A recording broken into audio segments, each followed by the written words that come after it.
अल्लाह ताला ने इंसान को अपनी इबादत के लिए पैदा किया और हमें सख्ती से शिर्क से रोका है। लेकिन अफसोस, आज बहुत से लोग कब्रों और दरगाहों की तरफ झुकते हैं, वहां सजदा करते हैं और मन्नतें मांगते हैं। यह अमल अल्लाह की नाराजगी को बुलाता है और इंसान को बर्बादी की तरफ ले जाता है। एक ऐसा इबरतनाक वाकया बयान किया जाता है जिसे सुनकर रूह कांप उठती है। यह वाकया एक लड़की का है जो दरगाहों पर जाया करती थी और वहां से मदद मांगती थी, लेकिन अचानक उस पर अल्लाह का ऐसा दर्दनाक अजाब नाजिल हुआ कि उसकी शक्ल सूरत बदलकर एक खौफनाक जानवर जैसी हो गई। सोचकर ही दिल दहल जाता है कि इंसान से जानवर में तब्दील कर देना अल्लाह की कितनी बड़ी पकड़ की निशानी है। लेकिन हैरत की बात यह है कि आज के दौर में जब लोग ऐसे वाकयात देखते हैं तो बस वीडियो देखकर दंग रह जाते हैं, कमेंट्स में बहस करते हैं और कुछ ही देर बाद सब कुछ भूल जाते हैं। जबकि हकीकत यह है कि ऐसे वाकयात का मकसद हमें सबक देना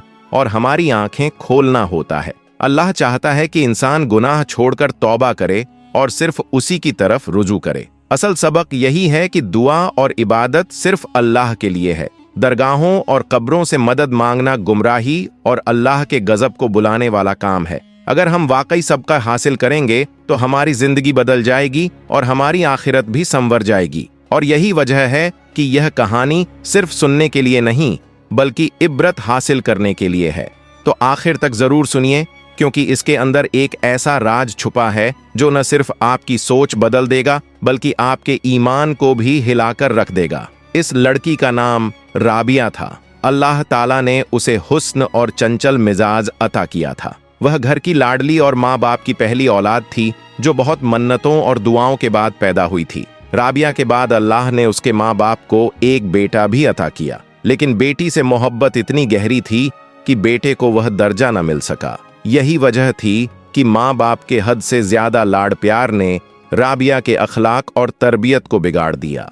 अल्लाह के रसूल ने फरमाया, तुम में से हर एक जिम्मेदार है और हर एक से उसकी जिम्मेदारी के बारे में पूछा जाएगा। राबिया के वालिद को इस हकीकत का एहसास उस दिन हुआ जब उन्होंने अपनी बेटी को मोहल्ले के एक लड़के के साथ खतो किताबत करते हुए पकड़ लिया। यह देखकर उनकी आंखों पर जैसे बिजली गिर गई। उन्हें यकीन ही नहीं हुआ कि उनकी वही लाडली बेटी, जिसके लिए उन्होंने हर तकलीफ बर्दाश्त की, इस तरह गुनाह की राह पर चल पड़ी है। अब वह सोच में डूब गए कि इस गुनाह का असल दोष किसे दें, अपनी बीवी को जिसने बार बार बेटी को टोकने की कोशिश की, या खुद को जिन्होंने हर बार रोक दिया और कहा, मेरी बेटी को हर वक्त मत टोको, खबरदार अगर सख्ती से बात की तो। और यूं राबिया को बिना किसी रुकावट के बिगड़ने का मौका मिलता रहा। धीरे धीरे मामला इतना बढ़ गया कि राबिया के वालिद ने सोचा कि इससे पहले कि बेटी हाथ से निकल जाए उसकी शादी कर देनी चाहिए। उन्होंने उसी लड़के से बात की जिसके साथ राबिया का नाजायज रिश्ता था, लेकिन वह लड़का साफ मुकर गया और बोला, अंकल, मैं तो बस दिल बहलाने के लिए उससे बात करता था, आप उसे मेरे गले क्यों बांधना चाहते हैं? मुझे उससे शादी नहीं करनी। यह सुनकर राबिया के वालिद पर जैसे पहाड़ टूट पड़ा। उन्होंने समझ लिया कि बेटी की राहें और ज्यादा गुमराही की तरफ जा सकती हैं। इसलिए उन्होंने अपने एक नेक शागिर्द उमैर के साथ उसकी शादी का फैसला कर लिया और बेटी को बताए बिना ही तारीख भी तय कर दी। जब राबिया को इस बारे में पता चला तो उसने ऐतराज किया, मगर वालिद ने साफ कह दिया, बेटी, तुम मुझ पर अपना हक जताने का अख्तियार खो बैठी हो, अब वही होगा जो मुझे बेहतर लगेगा। और यूं राबिया दुल्हन बनकर उमैर के घर चली गई। लेकिन अल्लाह का फैसला कुछ और था। शादी के कुछ ही समय बाद राबिया के वालिद का इंतकाल हो गया। उनका जाना पूरे घर के लिए बहुत बड़ा सदमा था। उनकी आंखें मूंदते ही बीवी और छोटे बेटे पर जिम्मेदारी का पहाड़ टूट पड़ा। अब घर चलाने का बोझ अकेली माँ के कंधों पर आ गया, जो लोगों के घरों में मेहनत मजदूरी करके किसी तरह अपना और बेटे का पेट पालती थी। मायके में अब राबिया का सहारा सिर्फ उसकी माँ और भाई ही रह गए थे। उमैर, जो राबिया का शौहर था, एक सीधा सादा और मेहनती नौजवान था। वह कम पढ़ा लिखा मजदूर था, इसलिए न कोई बड़ी नौकरी कर सकता था और न ही कारोबार शुरू करने के लिए उसके पास पूंजी थी। वह दिहाड़ी मजदूरी करके अपने घर का गुजारा करता और अल्लाह का शुक्र अदा करता कि उसे इतनी खूबसूरत बीवी मिली है। उसके दिल में उम्मीद थी कि जैसे उसकी माँ सुघड़ और घर संभालने वाली थी, वैसे ही राबिया भी उसके घर को सजाएगी और उसमें बरकत और खुशियां लाएगी। लेकिन शादी के कुछ ही दिनों में उमैर को समझ आ गया कि राबिया का मिजाज बिल्कुल अलग है। न उसे घर के कामों में कोई दिलचस्पी थी, न सफाई में। इसके बजाय उसने उमैर से जिद शुरू कर दी। मुझे मोबाइल चाहिए। उमैर ने प्यार से समझाया, जैसे ही पैसे आएंगे मैं दिला दूंगा, लेकिन अभी सब्र करो। मगर राबिया सब्र करने को तैयार न हुई। उसे उसी वक्त मोबाइल चाहिए था। असल में उसके दिल में वह पुराना गुनाह छुपा था, अपने पुराने आशिक से दोबारा संपर्क करने का। शादी के बाद भी उसका दिल गुनाह से अलग न हो सका। यह राज उमैर से छुपा रहा, वरना शायद वह कभी ऐसी शादी न करता। आखिरकार उमैर ने दोस्तों से उधार लेकर मोबाइल खरीदकर उसे दे दिया। यह देखकर राबिया खुश होकर बोली, वाह, आप कितने अच्छे हैं, इतनी आसानी से मेरी बात मान ली। लेकिन भाइयों और बहनों, यही वह मोड़ था जहां से गुनाह का दरवाजा खुल गया। अल्लाह ताला ने कुरान में फरमाया है, और शैतान तुम्हें फक्र से डराता है और बेहयाई की बातें करने पर उकसाता है। राबिया ने उस मोबाइल का इस्तेमाल नेकी में नहीं बल्कि गुनाह में किया, और इसी गुनाह का नतीजा उसकी मां तक भी पहुंच गया। एक दिन जब राबिया अपनी मां के पास आई तो उसके हाथ में ढेर सारे पैसे और एक नया जोड़ा था। मां ये सब देखकर हैरान रह गई और पूछ बैठी, इतने पैसे कहां से लाई हो बेटी? राबिया मुस्कुराते हुए बोली, मां, तुम बस इन्हें रख लो और ऐश करो, मैं इससे भी ज्यादा पैसे लाकर दूंगी। लेकिन मां का दिल कांप उठा, क्योंकि वह जानती थी कि मेहनत मजदूरी करने वाला उमैर इतनी बड़ी रकम कभी न ला सकता था। यह माल कहां से आया, हलाल से या हराम से? और यही वह जगह है जहां से राबिया की जिंदगी अंधेरों में उतरने लगी, जहां शैतान के धोखे ने उसे गुनाह की खाई में धकेल दिया।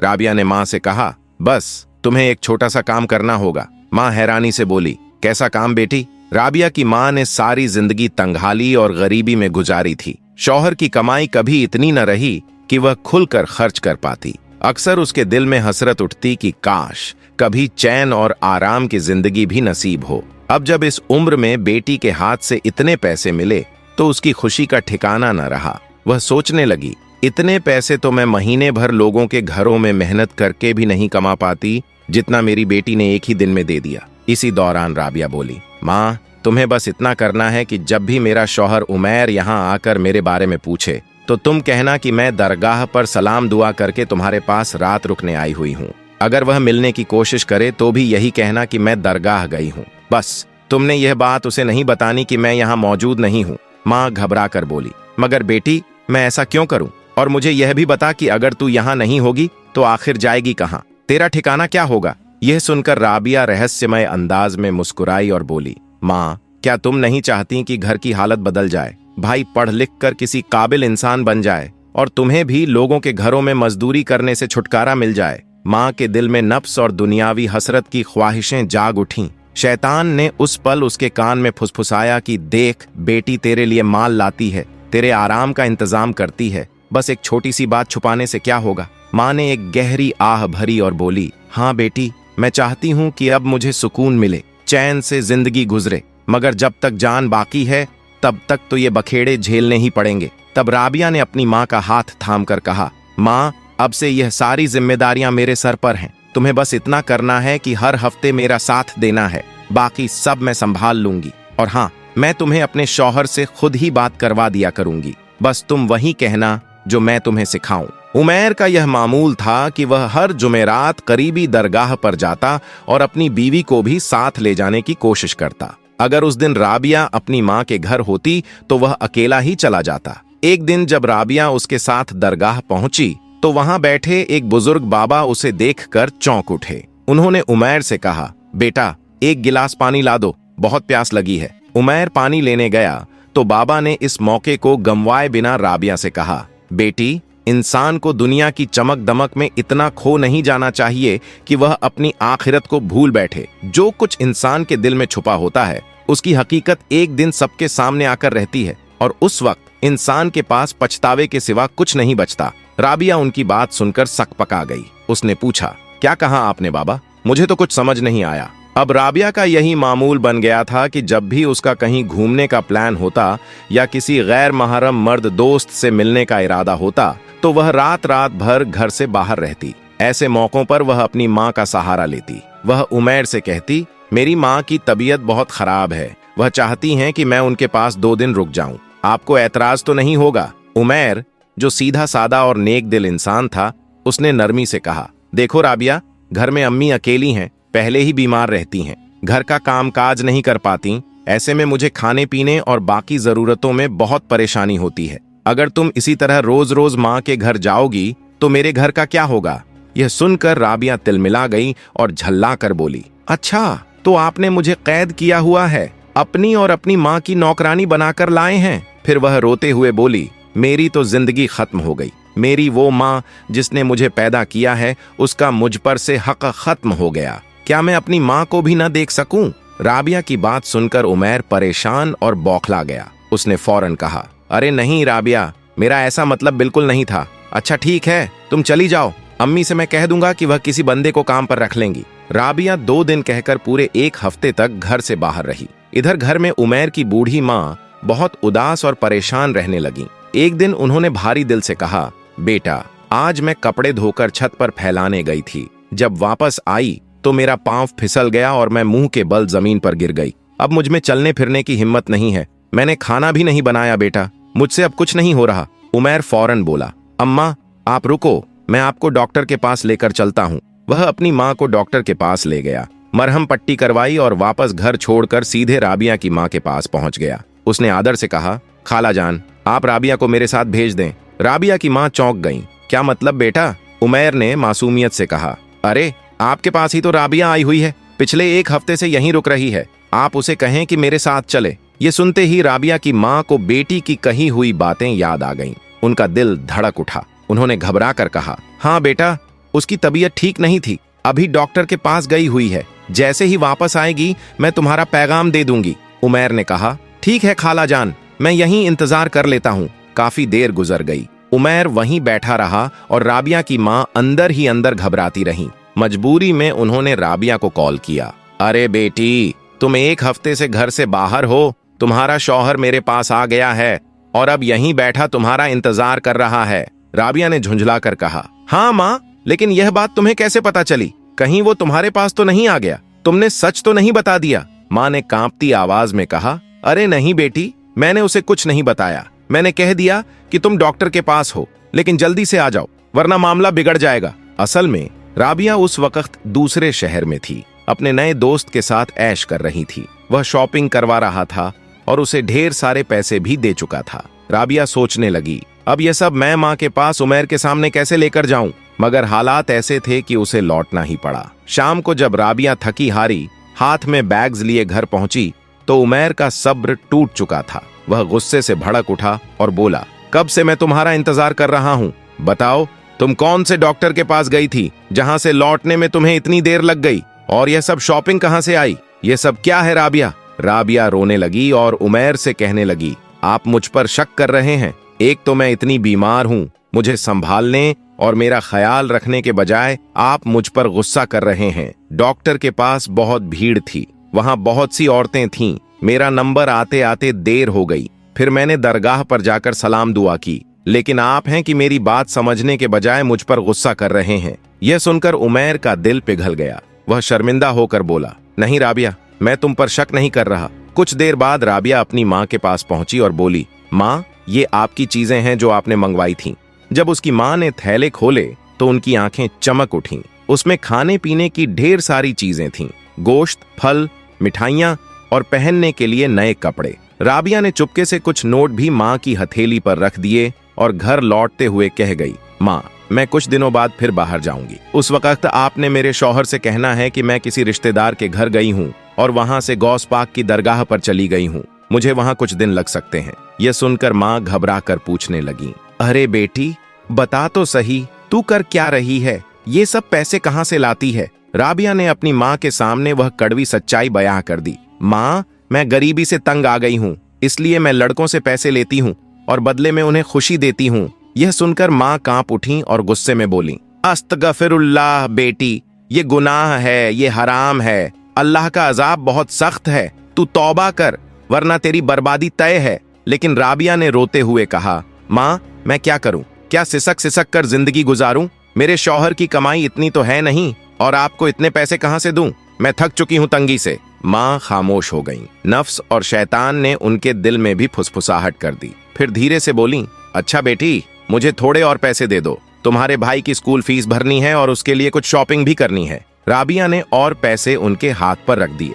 माँ ने एक बार फिर बुझी बुझी आवाज में कहा, बेटी यह गलत है, गुनाह है। मगर राबिया ने उनकी बात को अनसुना कर दिया। उसने मुंह फेर लिया और चुपचाप बाहर निकल गई।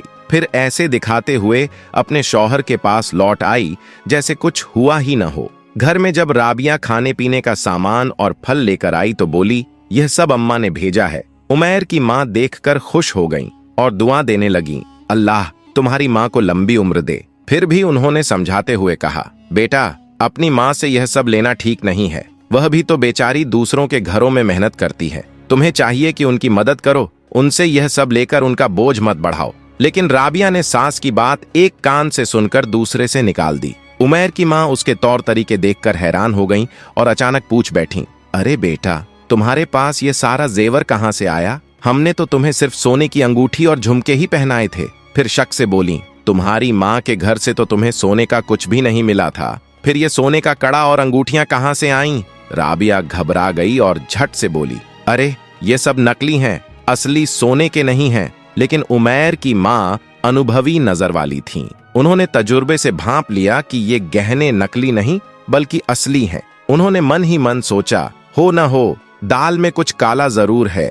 कहीं ऐसा तो नहीं कि मेरी बहू ने चोरी की हो या किसी हराम जरिया से यह सब लाया हो। मगर उन्होंने सीधे कुछ कहने की हिम्मत न की। वह जानती थीं कि राबिया को तो बस एक मौका चाहिए अपनी सास के खिलाफ मोर्चा खोलने का। उधर राबिया भी डर गई थी कि कहीं सास उसकी पोल न खोल दें। इसलिए उसने फौरन चाल चली और उमैर को उठते बैठते अपनी माँ के खिलाफ भड़काना शुरू कर दिया। उस दिन जब उमैर घर आया तो उसने देखा कि राबिया दरवाजे के सामने बैठी फूट फूट कर रो रही है। वह घबरा कर बोला, अरे क्या हो गया राबिया, क्यों परेशान हो रही हो, क्यों रो रही हो? राबिया आंसुओं में डूबी आवाज में बोली, मेरी तो किस्मत ही खराब है। या अल्लाह तूने मेरे कैसे नसीब लिखे हैं। मुझे ऐसे घर में बहू बनाकर भेजा जहां मेरी न कद्र है न इज्जत। आपकी अम्मी ने मेरा जीना हराम कर दिया है। एक तो मैं सारे घर के काम करती हूँ मगर फिर भी वो मुझसे खुश नहीं होती। देखिए यह कपड़े मेरी अम्मी ने दिलवाए थे, मैंने तो बस इसलिए पहने कि आपके आने से पहले थोड़ी सी सजी संवरी रहूं, मगर आपकी अम्मी से मेरी खुशी बर्दाश्त नहीं होती। राबिया रोते हुए उमैर से बोली, आपकी अम्मी तो मुझ पर इल्जाम लगाने लगी हैं कि मैंने पता नहीं कैसे ये कपड़े हासिल किए हैं। ये सुनकर उमैर का खून खौल गया। वह अपनी माँ के कमरे में घुसा और गुस्से में बोला, अम्मी आपको मेरी बीवी पर ऐसे इल्जाम तराशी नहीं करनी चाहिए। माँ हैरानी से बोली, अरे बेटा क्या हो गया है, इतना गुस्से में क्यों हो, और मैंने क्या इल्जाम लगाया है तुम्हारी बीवी पर? उमैर ने कहा, आपने उससे कहा है कि वह चोरियां करती है और लोगों के घर जाकर मांगती है। यह सुनकर उसकी माँ खामोश हो गई। उन्होंने गहरी सांस ली और बोली, बेटा मैं तेरी भलाई के लिए कहती हूँ, खुद अपनी आंखें खोल कर देख, तुझे खुद अंदाजा हो जाएगा कि उसके पास वो सब चीजें कहाँ से आ रही हैं जो न तो तूने कभी उसे लेकर दी और न ही तेरी हैसियत है उन्हें देने की। बेटा वो सोने के गहने, वो कीमती कपड़े, ये सब कहाँ से आ रहे हैं? लेकिन उमैर तो अपनी बीवी की झूठी मोहब्बत की पट्टी आंखों पर बांधे बैठा था। राबिया उसके साथ ऐसा पेश आती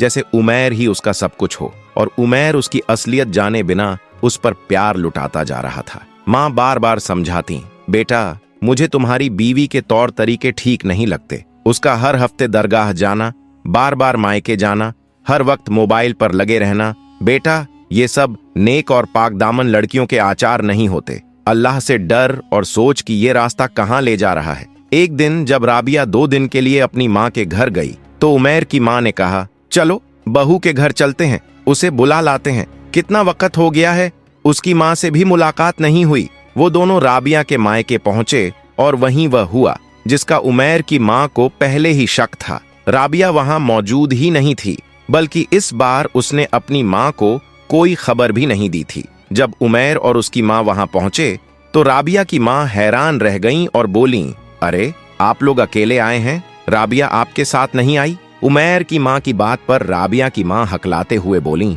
हाँ वो मेरे पास ही थी, कुछ देर पहले ही घर गई है। कह रही थी कि शायद अपनी किसी सहेली से मिलने जाएगी और अगर मौका मिला तो गौसे पाक के रोजे की जियारत भी कर लेगी। लेकिन कमरे में आते ही उमैर की सास ने जल्दी से राबिया को फोन किया। यह सुनकर राबिया भी घबरा गई और बोली, अम्मी ये बहाना कर दीजिए कि मैं किसी रिश्तेदार के घर गई हुई हूँ, कल वापस आऊंगी। मगर अगले दिन जब राबिया घर लौटी तो उसके रंग ढंग बदले हुए थे। कपड़े और चाल ढाल देखकर उमैर की माँ ने बेटे से कहा, बेटा अभी भी वक्त है, अपनी बीवी पर नजर रखो। देखो वह कहाँ आती जाती है, किससे मिलती है। इसके तौर तरीके नेक औरतों जैसे नहीं हैं। लेकिन उमैर ने हमेशा की तरह माँ की बात एक कान से सुनकर दूसरे कान से निकाल दी। उसने कभी ये जानने की कोशिश तक नहीं की कि बीवी मोबाइल पर किससे घंटों बात करती है। कमरे में जाकर उमैर बोला, अरे राबिया, तुम तो अपनी सहेली के साथ गौसे पाक के रोजे की जियारत करने वाली थी ना? राबिया नजरें चुराते हुए बोली, हाँ, लेकिन प्लान कैंसिल हो गया।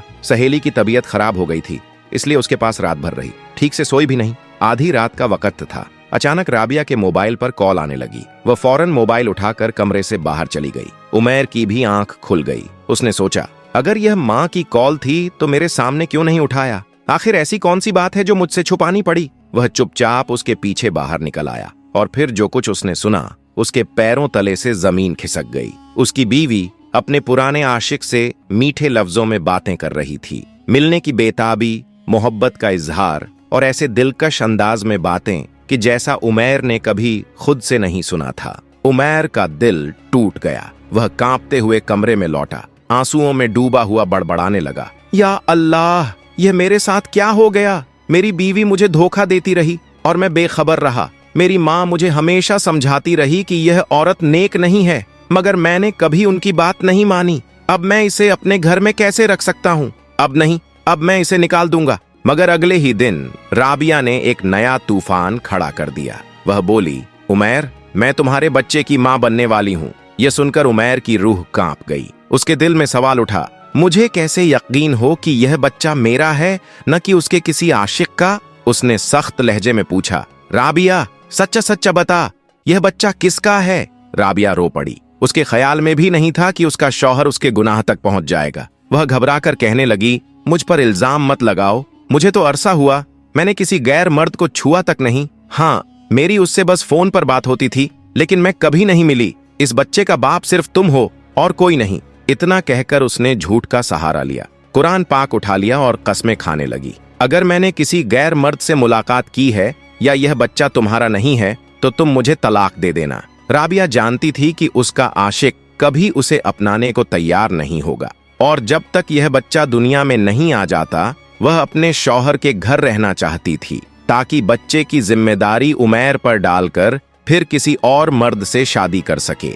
वह हर रोज झूठी कस्में खाती, कुरान पर हाथ रखकर उमैर को धोखे में रखती। लेकिन अल्लाह ताला की रसूल ने फरमाया है, जो शख्स झूठी कसम खाकर लोगों का माल या हक खा जाए उसके लिए जहन्नम अनिवार्य कर दिया गया है। उमैर सीधा सादा और नेक फितरत इंसान था। वह अपनी बीवी की बातों पर आंखें मूंद कर यकीन करता रहा। एक रोज जुमेरात का दिन था। उमैर बोला, राबिया, चलो मेरे साथ दरगाह पर सलाम करते हैं। मैं चाहता हूं कि अल्लाह हमें नेक औलाद अता करे। लेकिन राबिया ने साफ इनकार कर दिया। उमैर अकेले चला गया। घर पर अकेली रह गई राबिया के दिल में अजीब बेचैनी और डर भर गया। उसे याद आया कि जब भी उसकी तबीयत खराब होती उमैर उसे बाबा साईं के पास ले जाता। वह दम करते और वह ठीक हो जाती। इसलिए उसने सोचा कि वह खुद दरगाह चली जाए। वहां पहुंचकर उसने बाबा साईं से कहा, मेरी तबीयत खराब हो रही है, पूरे जिस्म में अजीब बेचैनी है, आप मुझ पर दम कर दें ताकि मैं ठीक हो जाऊं। बाबा साईं ने उसे गुस्से और दर्द भरी नजरों से देखा और बोले, ए लड़की, तुझे मैंने पहले भी समझाया था कि गुनाह छोड़ दे, अल्लाह से तौबा कर ले, मगर तूने मेरी बात नहीं मानी। अब अल्लाह की पकड़ से तुझे कौन बचाएगा? तू झूठी कस्में खाकर अपने शौहर को धोखा देती रही। अब अपने गुनाह की सजा के लिए तैयार हो जा। राबिया कांपते हुए बोली, कैसी बातें कर रहे हैं आप बाबा? मुझे आपकी कोई बात समझ नहीं आ रही। राबिया दर्द और चीखों में डूबी हुई थी। उसका जिस्म कांप रहा था, उसकी शक्ल बिगड़ती जा रही थी। लोग समझ बैठे कि इस पर जिन्न का साया है, मगर बाबा साईं ने सबको रोकते हुए कहा, लोगों, कान खोलकर सुन लो, इस पर कोई जिन्न नहीं है, यह अल्लाह ताला का अजाब है। फिर उन्होंने कहा, इस औरत ने अपने शौहर की नाफरमानी की, उसे धोखा दिया, अपने घर बार की इज्जत को मिट्टी में मिलाया, अल्लाह और औलिया के नाम पर झूठ बोलती रही। यही उसके गुनाह थे और अब अल्लाह ने उसकी हकीकत सबके सामने खोल दी है। भीड़ सन्नाटे में आ गई। लोगों के दिलों पर अल्लाह का खौफ उतर आया। इतने में उमैर भी वहां पहुंच गया। उसने अपनी बीवी की हालत देखी तो हक्का बक्का रह गया। चीख कर बोला, या अल्लाह, ये सब क्या हो गया? साईं बाबा, ये कैसे हुआ? बाबा साईं ने भारी आवाज में कहा, बेटा, यह अल्लाह की पकड़ है। जब इंसान बार बार नसीहत सुनने के बावजूद तौबा नहीं करता, जब वह झूठ और फरेब में डूबा रहता है, तो अल्लाह ताला दुनिया ही में उसकी रुसवाई कर देता है। सोचो, जब दुनिया में इतना भयानक अंजाम है तो आखिरत में इसका हाल कितना सख्त होगा। राबिया तड़पते हुए चीख रही थी, या अल्लाह, मुझे माफ कर दे, मैंने बड़ा गुनाह किया है, मैंने अपने शौहर को धोखा दिया, मैंने झूठी कस्में खाई, मुझे माफ कर दे, मुझे इस अजाब से बचा ले। मगर बाबा साईं ने सिर झुका लिया और बोले, अब तेरी तौबा कबूल नहीं। जब तेरे पास मोहलत थी तूने उसे गवा दिया, अब यह अजाब तेरा मुकद्दर है। उमैर की आंखों से आंसू झरझर गिरने लगे। वह जमीन पर गिरकर कहने लगा, या अल्लाह, मेरी बीवी ने गुनाह किया, मगर मैं तेरा बंदा तुझसे दुआ करता हूँ कि मुझे हिफाजत दे, मुझे और मेरी माँ को सही राह पर कायम रख। बाबा साईं ने कहा, इसकी माँ को बुलाओ ताकि वह भी सबक ले सके। इस औरत की माँ ने इसका हक अदा नहीं किया, अच्छी परवरिश नहीं की, अच्छे बुरे की तमीज नहीं सिखाई, बल्कि इसके साथ हराम के पैसे को लुटाती रही। राबिया की माँ को वहां बुलाया गया। वह अपनी बेटी को देखकर चिल्लाकर बेहोश हो गई। होश में आने पर बाबा साईं ने कहा, बताओ, तुम्हारी बेटी ने ऐसा क्या किया कि इसे यह अजाब मिला? रोते हुए उसकी माँ ने कहा, मेरी बेटी ने अपने शौहर की अमानत में खयानत की, पैसे के लालच में गैर मर्दों से ताल्लुकात बनाए और उन्हें वह सब दिया जो सिर्फ उसके शौहर का हक था। यह औलिया के मजार जाने का बहाना करके गुनाह करती रही। मैं माँ होकर भी इसे रोक न सकी, क्योंकि मैं भी लालच में अंधी हो गई थी। या अल्लाह, मेरी बेटी को माफ कर दे और इस अजाब से निजात दे। उमैर फूट फूट कर रो पड़ा। उसने कहा, तुम लोगों ने ऐसा क्यों किया? मुझे इतना बड़ा धोखा क्यों दिया? मैं इसके लिए दिन रात मेहनत करता था और इसने मुझे यह सिला दिया कि मेरी इज्जत तक की हिफाजत नहीं कर सकी। मैंने आंखें बंद करके इसे मोहब्बत दी, लेकिन इसने मुझे बर्बाद कर दिया और आप माँ होकर भी इसे रोक न सकीं। राबिया की माँ रोते रोते बेहाल हो गई थी। बाबा साईं ने कहा, देख लो, जब औरत अपने शौहर की नाफरमानी करती है और अमानत में खयानत करती है तो उसका अंजाम ऐसा ही होता है। इतना सुनते ही राबिया चिल्लाते हुए वहां से भाग गई। बाबा साईं बोले, अब जब तक यह जिंदा रहेगी इसी अजाब में फंसी रहेगी। उमैर ने कांपते हुए कहा, लेकिन यह तो मेरे बच्चे की मां बनने वाली थी, मेरे बच्चे का क्या होगा? बाबा साईं ने जवाब दिया, बेटा, वह तुम्हारा बच्चा नहीं था, उसका बाप कौन है यह सिर्फ अल्लाह ही जानता है। उमैर ने अपनी बीवी को ढूंढने की बहुत कोशिश की, मगर वह जंगल में कहीं गुम हो गई। 1 हफ्ते बाद उसकी लाश जंगल के बाहर मिली। उमैर ने रोते हुए गांव के लोगों को बुलाया, इमाम साहब को भी बुलाया और गांव की औरतों की मदद से अपनी बीवी को गुस्ल देकर दफन कर दिया। इसके बाद वह हर रोज उसकी कब्र पर जाता और मगफिरत की दुआ करता। धीरे धीरे वह अपनी माँ की मदद करने लगा। कुछ दिन बाद उसकी माँ ने उसकी दूसरी शादी कर दी, गांव की एक सीधी सादी मगर नेक औरत से। उस औरत की नेकी और सलीके की वजह से घर के हालात सुधरने लगे। अल्लाह ने उसे बेटी जैसी रहमत भी अता की। उमैर हर वक्त शुक्र अदा करता, लेकिन उसके दिल में पहली बीवी का गम ताजा ही रहता। आज भी वह सोचता कि अगर उसने अपनी बीवी को छूट न दी होती तो शायद वह इतना भटक न जाती। प्यारे दोस्तों, हदीस में है कि जब एक औरत दोजक में जाती है तो अपने साथ 4 मर्दों को भी ले जाती है, उसका बाप, भाई, शौहर और बेटा। इसलिए अपनी औरतों की खबर रखो, उनकी देखभाल करो, क्योंकि तुम उनके निगाहबान हो। अगर वे तुम्हारी बात माने तो ठीक, वरना उनके लिए जहन्नुम है। कुरान पाक में अल्लाह ताला इरशाद फरमाता है, ए ईमान वालों, अपने आप को और अपने घर वालों को उस आग से बचाओ जिसका ईंधन इंसान और पत्थर होंगे। सूरह तहरीम 6। यानी सिर्फ अपने लिए नहीं, बल्कि अपनी बीवी, बेटियों और बहनों की सही तरबियत करना भी मर्द की जिम्मेदारी है। अगर हम औरतों को आजाद छोड़ दें, उनकी गलतियों पर आंखें मूंद लें, तो कयामत के दिन उनसे पूछताछ सिर्फ उनसे नहीं बल्कि हमसे भी होगी। आज के दौर में हमें चाहिए कि हम अपनी औरतों को सिर्फ जेवर और कपड़े ही न दें, बल्कि उन्हें दीनी इल्म दें, हया और परहेजगारी सिखाएं। क्योंकि अगर घर की औरतें दीनदार होंगी तो पूरा घर जन्नत का बाग बन जाएगा, लेकिन अगर वह गुमराह हो गईं तो पूरा खानदान बर्बादी और रसवाई में गिर जाएगा। दोस्तों, यह दुनिया सिर्फ चंद रोज की है। औरतें और मर्द दोनों को अल्लाह के हुक्मों पर चलना है। मोहब्बत वहीं मुकम्मल है जहां तकवा हो, वरना मोहब्बत भी गुनाह बन जाती है। इसलिए अपनी बीवियों और बेटियों को दीन के करीब लाओ, उन्हें पर्दे की अहमियत समझाओ और नमाज फर्ज की पाबंदी करवाओ। अगर आपको इस दर्दनाक कहानी से सबक मिला है तो अल्लाह से तौबा करें, अपनी औरतों की सही तरबियत करें और अपने घरों को जन्नत का बाग बनाने की कोशिश करें। दोस्तों, अगर आपको इस दर्दनाक कहानी से सबक मिला है तो इसे अपने दोस्तों, रिश्तेदारों और परिवार के साथ जरूर शेयर करें ताकि वे भी इबरत हासिल कर सकें। और चैनल को सब्सक्राइब करें, कमेंट बॉक्स में अल्लाहू अकबर और अस्तगफिरुल्लाह लिखें। याद रखिए, दुनियावी मोहब्बत और ख्वाहिशें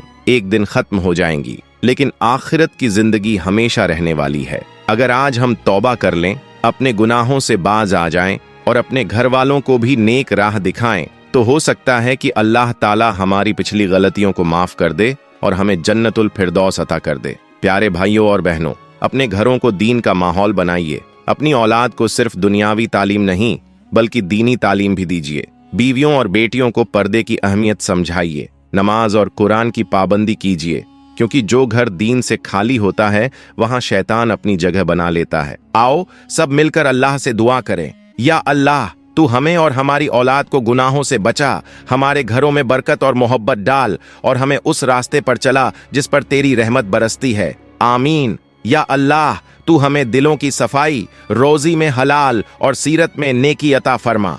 या रहमान, हमारी जिंदगियों से घमंड, नफरत और हसद को दूर कर दे और हमें एक दूसरे का सहारा बना। या रब, हमें दीनी इल्म अता कर और हमारी औलाद को कुरान पाक से जुड़ा रख। या अल्लाह, हमें अपनी रहमत का हकदार बना, हमारी बीमारियों को शिफा दे, हमारी मुश्किलों को आसानी में बदल दे और हमें सब्र व शुक्र करने वाला बना। या गफूर, हमारे गुनाहों को माफ कर, हमारी कब्रों को रोशन कर, हश्र के दिन हमें अपने प्यारे नबी के झंडे तले जमा कर और हमें जन्नतुल फिरदौस में जगह अता फरमा। आमीन या रब्बल आलमीन।